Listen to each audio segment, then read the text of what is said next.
Hello guys, good morning সবাইকে। তো আজ হলো মঙ্গলবার। তো দেখো কি পরিমাণে কুয়াশা বেড়েছে। তো সকাল 6:30টার সময় উঠেছি, যেহেতু মেয়েকে স্কুলে পাঠাবো তার জন্য। তো দেখো কত কুয়াশা, ঠান্ডার মধ্যে জল দেওয়া হাতের মধ্যে অনেক কষ্টকর ব্যাপার, তবুও তো উঠতে হবে। আমরা মেয়ে লোকের কাজ। তো এই দেখো আমাদের বাড়ির বড় বড় গাঁদা ফুল, তো অনেক ফুল হয়েছিল, তো সব ফুলগুলো সব শেষ হয়ে গেছে। তো এখন মেয়েকে স্কুলের জন্য রেডি করাবো, তার জন্য তাকে উঠতে হবে। তো ঠান্ডার দিন উঠতেই চায় না, ক্লাস শুরু তারা 9টা থেকে। তো এখন উঠিয়ে ব্রাশ করে খাওয়াই দাওয়াই তারপরে স্কুলে পাঠাবো। তো চলো তাকে উঠিয়ে নিই। তো অনেক প্রচণ্ড কুয়াশা, ঠান্ডা। এই ঠান্ডার সময়ে স্কুলে যাওয়া আর মেয়ে লোকের এই কাজকর্ম সকাল থেকে রাত পর্যন্ত চলেই থাকে। তো মেয়েকে ব্রাশ করে টিফিন করে দিয়ে তাকে এখন স্কুলের জন্য রেডি করে দিচ্ছি। দিয়ে তারপরে আমি নিজে ফ্রেশ হব, তারপরে খাবো, রান্নাবান্না করব। তো এই তো সারাদিনের কাজকর্ম এইভাবেই চলে আমার।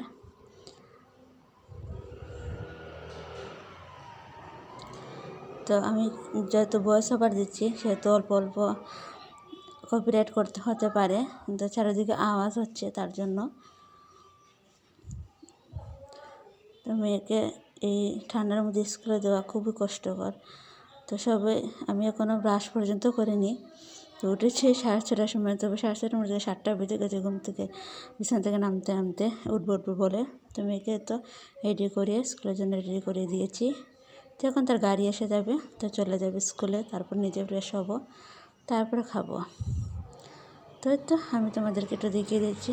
এখন ব্রাশ করবো, তারপরে চা খাবো। তো তোমার দাদাভাই গিয়েছিল বাজারে, তো এখন 8:30টার মতো বাজে। তো ঘুগনি আর পরোটা এনেছিল। তো এটি আমি এখন খাবো, খেয়ে দিয়ে তারপর রান্না বসাবো আস্তে ধীরে। তো আজ দেখি কী করে যায়। তো আমার মেয়ে সয়াবিন খুব ফেভারিট জিনিস একটা। তো ভাবছি আজ সয়াবিন তরকারি করবো, স্কুল থেকে এসে এটি খেয়ে নেবে। তো আমি আজ আগে খাবারটা খেয়ে নিই, তারপর তোমাদের সাথে আবার কথা হচ্ছে। তোমার দাদাভাই কে চলে গিয়েছে, তখন আমি কাছে। তো আমার শাশুড়ি মা আছেন, উনি বাইরের জিনিস বেশি খান না, তার পছন্দ না, তার জন্য। তো আমি তোমার দাদাভাই খেয়ে নিয়েছি। তো সকালের বেলা এটা করবো, সয়াবিন তরকারি করবো, আর করবো মাছের তরকারি, শিম আলু দিয়ে মাছ দিয়ে একটা তরকারি বানাবো। আর সাথে ভাবছি আর অন্য কিছু করবো, দেখি কী করা যায়।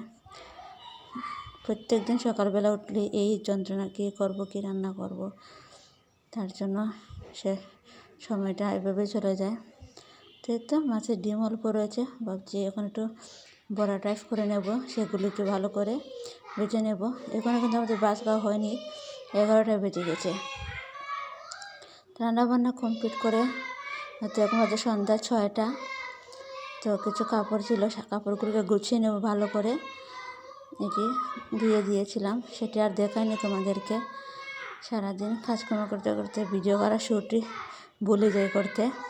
তো চলো এগুলো বাজ করে এক এক করে রেখে দিই। তো আমার এই ব্লগ তোমাদের কেমন লাগে প্লিজ কমেন্ট করে জানিও, এবং লাইক শেয়ার এবং আমার এই চ্যানেলটাকে সাবস্ক্রাইব করে নেবে।